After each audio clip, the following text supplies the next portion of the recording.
ముందు 2 లోగోలు కనపడగానే ఇష్టం వచ్చినట్టు పిచ్చి పెట్టినట్టు వాస్తవాలను వక్రీకరిస్తూ జనసేన పార్టీ అధ్యక్షులు ఈ రాష్ట్ర ముఖ్యమంత్రి వర్యులు గౌరవనీయులు శ్రీ పవన్ కళ్యాణ్ గారిని ఇష్టారీతిన నోటికి ఏదొస్తే అది ఎలా పడితే అలా విమర్శిస్తూ మాట్లాడుతున్నటువంటి జడా శ్రావణ్ కుమార్ మీడియా ముఖ్యంగా ఒకటి హెచ్చరిస్తూ ఉన్నాం అతనికి. ఆయన పోటీ చేసిన ప్రతి సీట్లో 100% స్ట్రైక్ రేట్ సాధించిన పార్టీ జనసేన పార్టీ మా అధ్యక్షులు గౌరవనీయులు శ్రీ పవన్ కళ్యాణ్ గారు.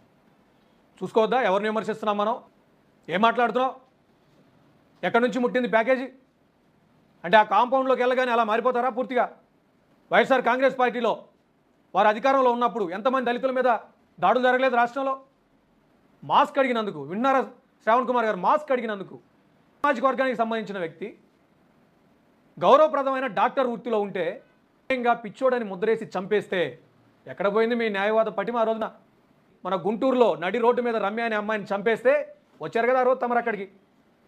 అదే రోజున ప్రభుత్వ ప్రతినిధులు వచ్చి ఆ రోజు నా కుటుంబంతో రాజీ చేయడానికి ప్రయత్నించినప్పుడు మరి ఎందుకు మాట్లాడలేదు? ఆ రోజున అక్కడే ఉన్నారు కదా మెట్ల మీద కూర్చొని, మీరు మాట్లాడరే దాని గురించి?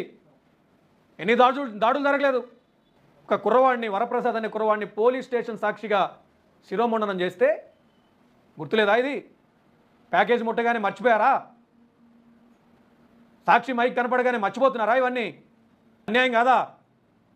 ఎన్ని కోట్లు తీసుకున్నారు దాని గురించి మాట్లాడకుండా ఉండడానికి? బాబాసాహెబ్ అంబేద్కర్ పేరు మీద ఒక పార్టీ పెట్టారు, ఆయనలాగే వేషధారణ వేసుకొని తిరుగుతున్నారు. వ్యవహార శైలి కూడా బాబాసాహెబ్ అంబేద్కర్లో ఉండాలి కదా, పద్ధతి మార్చుకోవాలి.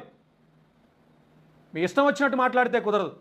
అధ్యక్షుల్ని, మా పార్టీ సీనియర్ నాయకుల్ని అవమానపరిచే విధంగా మీడియా ముందుకు వచ్చి మాట్లాడడం, మీడియా ముందుకు వచ్చి యాజ్ టీజ్గా వాళ్ళు ఏది పంపిస్తే కవర్లో తీసి ఆ ఫోటోలు చూపిస్తా ఉన్నాను. చెక్ చేసుకో ఒకసారి బ్యాక్గ్రౌండ్ ఏం జరిగి ఉంటుంది, చెక్ చేసుకోవా? ఆ ఫోటోలతో పాటు ఉన్న ఆ చెక్కునో లేకపోతే అంటే బ్లాక్ మనీ రూపంలో ఏదో వచ్చి నా జేబులో పెట్టేసుకుని యాజ్ చూపించేస్తావా? 5.5 ఏళ్ల పాటు దళితుల జీవితాన్ని 3 దశాబ్దాల పాటు వెనక్కి తీసుకెళ్లిన వైఎస్ఆర్ కాంగ్రెస్ పరిపాలన గురించి ఎందుకు మాట్లాడలేదు? మీ నోరు మూయించిన ప్యాకేజ్ ఎంత? పద్ధతిగా ఉండో చెప్తా ఉన్నాం. ఆ రోజు ఏ నిబద్ధతతో అయితే జనసేన పార్టీ అధ్యక్షులు గౌరవనీయులు శ్రీ పవన్ కళ్యాణ్ గారు ఉన్నారో అదే నిబద్ధతతో ఈరోజు ఉన్నాం. ఏ కేసుల గురించి అయితే మీరు మాట్లాడుతూ ఉన్నారో బహిరంగ చర్చకు సిద్ధం దాని గురించి.